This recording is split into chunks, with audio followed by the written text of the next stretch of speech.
but it's a lot.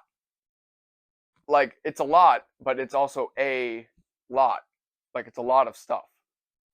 It's a group. It's a bundle of things.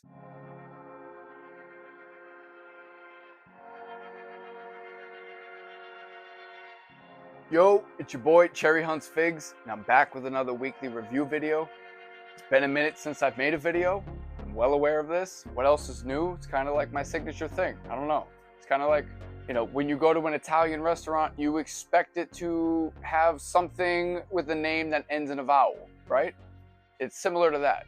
I'm here again with another weekly review video on time, and this is actually the weekly review post-WrestleMania weekend. I went up to Vegas for WrestleMania weekend. I didn't go to Mania, but I did go to the WrestleCon. The whole experience as a whole, not just like the wrestling convention, but just being up in Vegas this time, it was a doozy. So that's going to be a whole separate video as far as what I went through and how my experience was overall. Just kind of telling you the story of, how my trip went. But this video is the weekly review where I'm going to go over everything that I picked up from the WrestleCon. Everything that I picked up prior to WrestleCon. I've got a few different things in the collection today, but it's a lot. Like it's a lot, but it's also a lot. Like it's a lot of stuff. It's a group. It's a bundle of things that whatever. Just show you. So first up, I'm just gonna go ahead and run through the loosies. I picked up a few more Jakks figures. So I got a Paul Burchill. Again, I pick up these figures specifically so I can make customs, take the head sculpts and stuff. So the head sculpt, obviously, I'll be using, needs a little bit of a paint job. But the attire for a lot of these figures, like this is like a very Sabu-esque pants that I need to find, just kind of like soft goods, because I don't think Mattel made any type of pants like this yet. I could be wrong. If I am wrong, please let me know, because I would much rather purchase a figure that already has these pants that isn't Jakks, rather than having to buy soft goods. So, yeah, Paul Burchill. Got an old school Paul Heyman. He needs a paint job on this hair. But, yeah, look at that. Look at that. Look at the chin on this figure. Don't insult Paul like that. We got an Orlando Jordan figure. I got it because of the hair difference. Also picked up the Bashams. I believe these are the Bashams, just based on the research I did. This one, for some reason, doesn't have its suit jacket or whatever, different torso or something. I don't know, but needed it just for the head sculpts. They were pretty basic as far as attire, so that's going to be a very easy custom. Got a little Tajiri action right here. I might find a better one, but this one looks very much like a Regal, Commissioner Regal era, tag team type Tajiri, where he's just kind of goofy. I really want like a Japanese buzzsaw Tajiri head sculpt. Something good that I can use. But this will do for now. And then I picked up the Outlanders. So they don't have like any of their accessories or anything, but again, very basic attire. Like they're just kind of trunks, knee pads, and boots, baby. That's all we got right here. I think they came with like skirt accessories. I could be wrong about that. But I mean, even just the tattoos, like I'm sure I can find somebody that has decals for these tattoos. Very, very easy Ruthless Aggression customs I can make here. I have a Miz figure. So I bought this Miz figure, and then I also didn't realize that I had also bought this Miz figure. So these are two basic Mizes. They're slightly different, basically the same attire, but like a little bit of a difference in the color and in the boots. But I didn't realize it. I really only picked it up because you could use the Miz's basic bodies and things like that for a Daniel Bryan custom. Or, I mean, I'm not going for Bryan Danielson, but like a Daniel Bryan custom could be really good for it. Because, I mean, it's similar boots, or it's similar boots enough, but it's different, so it could be a custom. And then, knee pads and trunks. Again, very basic stuff. And then we got this guy, Redacted. Yep, needed the head sculpt. Gonna make a sick custom out of a Ultimate. We'll figure it out. I found this Rico. Wasn't this like when he was a superhero? Yeah, I got him with the face paint. I'm pretty excited about this one. The attire is going to be very different. Very stiff fig for Jakks. It's different. it's a little bit different. A lot of these are figures that I picked up at WrestleCon, like some of these loosies, some of these Jakks figures. Because at WrestleCon, Highspots had the Superstore, and in there they had 2 big-ass bins of Jakks figures. So I had to go ahead and jump in that. And I came out there $5 a piece. I came back the next day, they were $10 a piece. All right? Yesterday's price is not today's price. That's exactly what they said to me. Not verbatim, but that was the attitude they gave me when I asked. How much are these? 10 a piece? For real? They were 50% off yesterday. That's what happens. But got a Jamie Noble. Needed a Jamie Noble. And then, is this, I can't remember, I could be wrong on this, but is this Sylvier Grenier or whatever his name is? Part of La Resistance? I can't remember what his name is, but, because I don't think that's Rene Dupree. I think it's the other dude, the other French dude in that team. I don't know, I can't recall. Somebody's going to correct me eventually, and yeah, I feel like I should probably know that, but I don't. Here I am, picking up figures of people I can't even remember the names of, just being like, oh, I'm going to make a custom out of it. Figure out who it is first. How are you going to make a custom out of something you don't even know exists? Who is this? You can't say that you're going to make a custom out of this. You don't even know who it is, brother.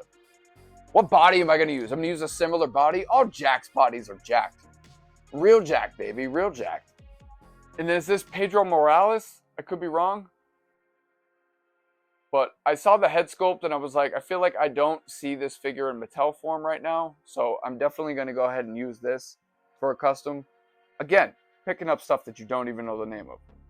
Yeah, very basic attire. Like, I mean, blue, and then some laced up boots. So I've got all of that.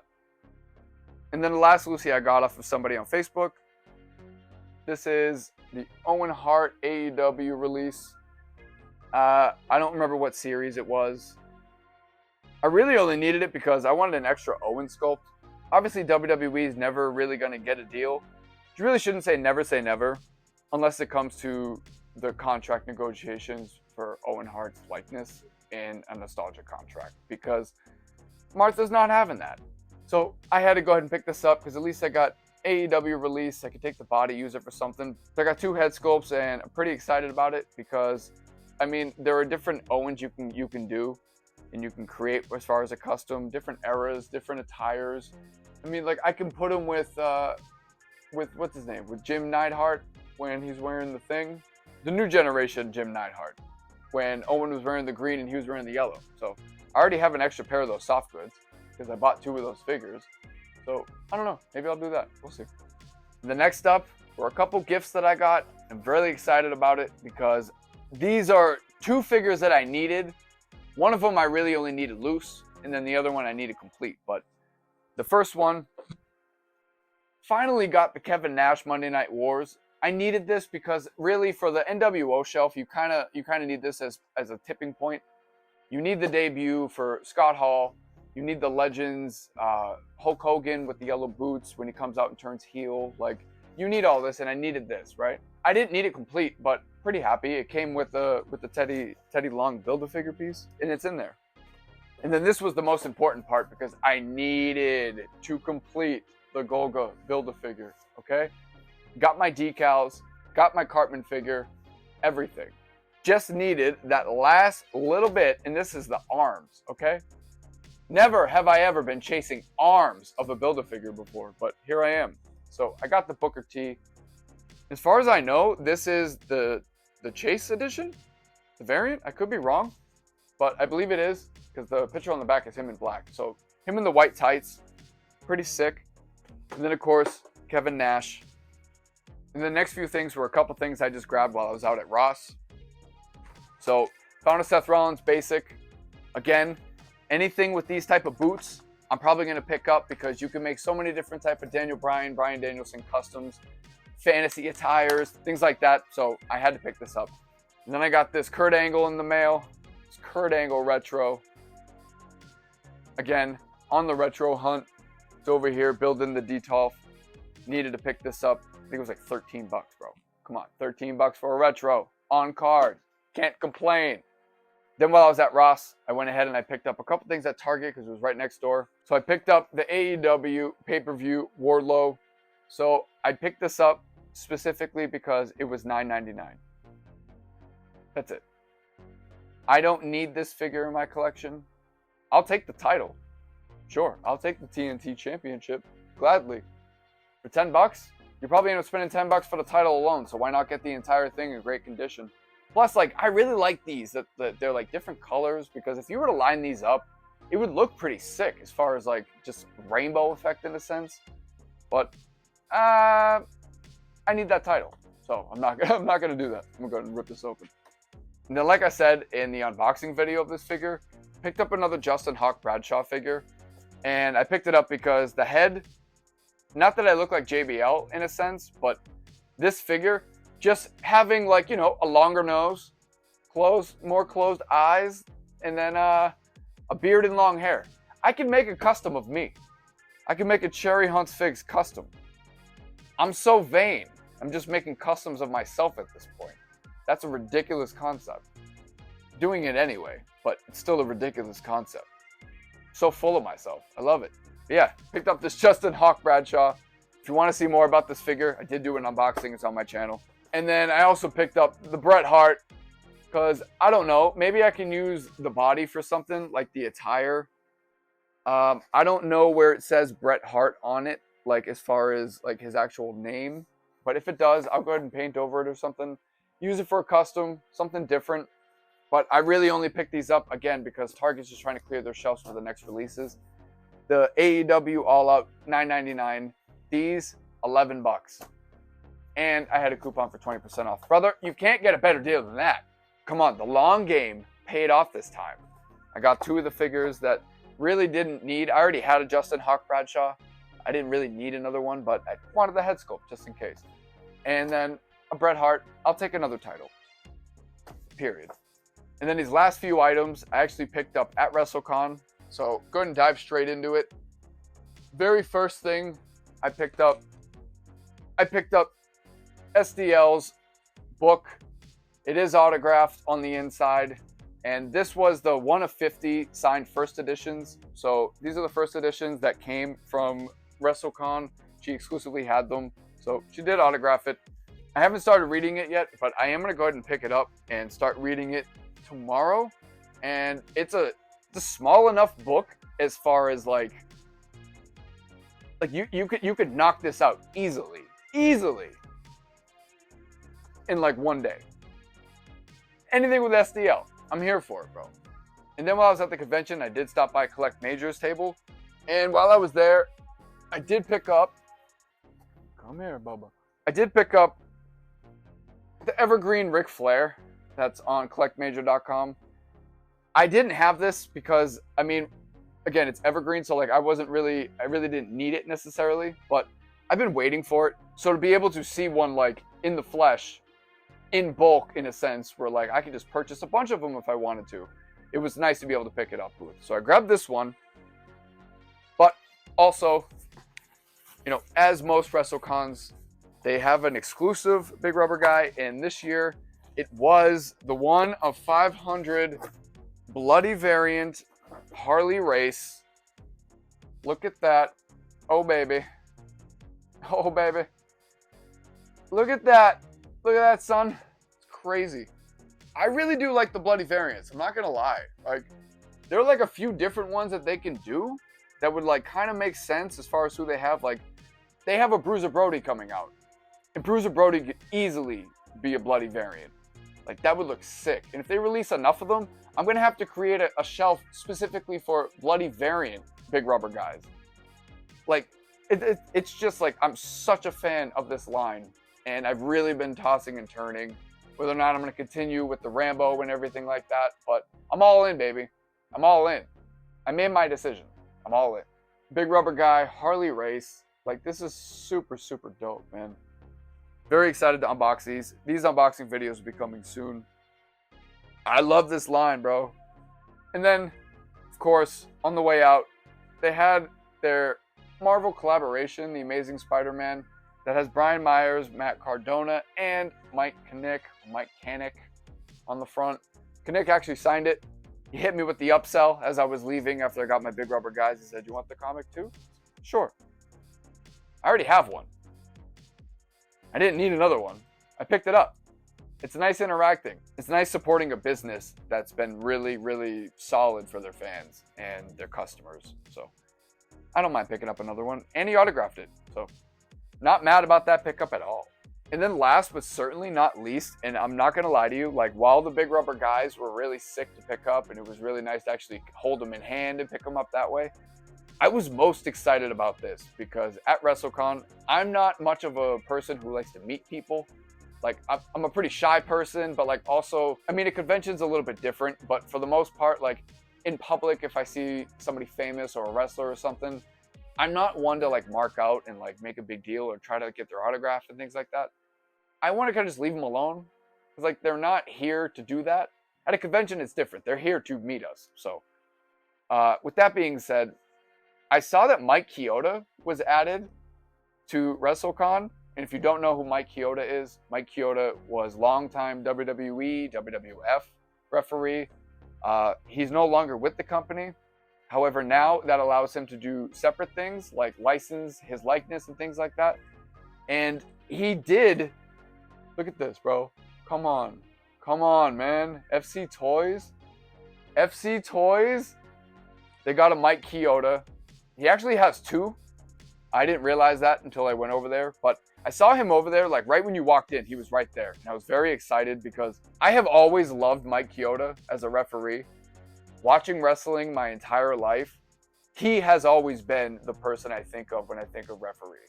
Like Earl Hebner, sure, like that popped up early on, but Mike Chioda and then Lil Nate, Charles Robinson, of course. These are the two people I think of. And Mike Chioda, like any interview or documentary interview type thing he's ever done, it's always been really interesting because it's nice to hear his side of things. He was one of the boys in a sense where like he was like on the road with them. He like went through the party stuff with them, a whole bunch of things. And he's just like, he seems like he's full of stories I'd love to hear. And just meeting him in person's really dope. He's just like a humble guy, low key, chilling. And I had to purchase a figure, and he actually autographed it. And I'm pretty excited to have this. I had to throw it into Defender as soon as I got home. Like, I took such good care of this just to make sure I could put it in a proper Defender when I got here. So that's going to be going up on the wall ASAP. And then I know I just said that that was the last thing, but I did just want to go and point this out because this technically isn't mine. However, I did get it. So a friend of mine, a friend of a wrestling group, wanted to go meet the Great Muta. Unfortunately, he couldn't make the trip. So I went ahead and I stopped by. I got Great Muta's autograph. If you actually look at the autograph, the ink is it's not what it could have been. I'll say that. He didn't shake the pen before he signed it. And I'm not going to lie to you. I'm not going to tell the Great Muta how to do his job. Not at all. He didn't want to shake the pen. Look, that was a decision he made. I'm not going to try to tell him how to do his job. You wanted to sign it that way. Thank you, sir. Honored to meet you. Appreciate it. Thank you for the autograph. So, pretty excited that at least one, I could interact with him. He treated every interaction like it was like a genuine thing. Smiled, shook your hand, posed with you. Like, it was really nice to meet him. It's really great. Really great to see a lot of those people at the convention. Being around a wrestling convention really makes me realize that, like, yeah, I'm not really one that wants to meet people. I mean, I guess I want to meet people, don't get me wrong, but, like, I'm not one to, like, want to take a picture and stuff like that. I saw Daniel Bryan or Bryan Danielson one time at a CVS here in Phoenix. Literally, just looked over at him and I just did one of these. Didn't want to bother him and he just did it back. That was it. I'm not going to ask for an autograph or a picture. Bro, you're at CVS and you're picking things out. I'm going to let you be. And with that being said, this has been this week's weekly review. I had so many figures. And now I have figures piling up around me again. And I really need to knock out these unboxing videos. So I'm going to try and get back on track as far as scheduling everything. I swear. I know I say that every single video. It's not my gimmick. I lied at the beginning of the video. It's not my gimmick. It shouldn't be, at least. Being a flake is not a good gimmick. So I'm going to go ahead and make sure I stick to that. I got a lot of things I got to do, a lot of good ideas. But nevertheless, it's another video in the vault. I appreciate you joining me on this week's weekly review. It's your boy Cherry Hunts Figs. Be sure to like, comment, subscribe, smash the like button. When you do it, leave a comment. When you leave a comment, hit the notification bell, turn on notifications, share the video, tell your friends, do whatever. I need to get away from all these figures because I'm becoming claustrophobic right now. I'll see you on the next video.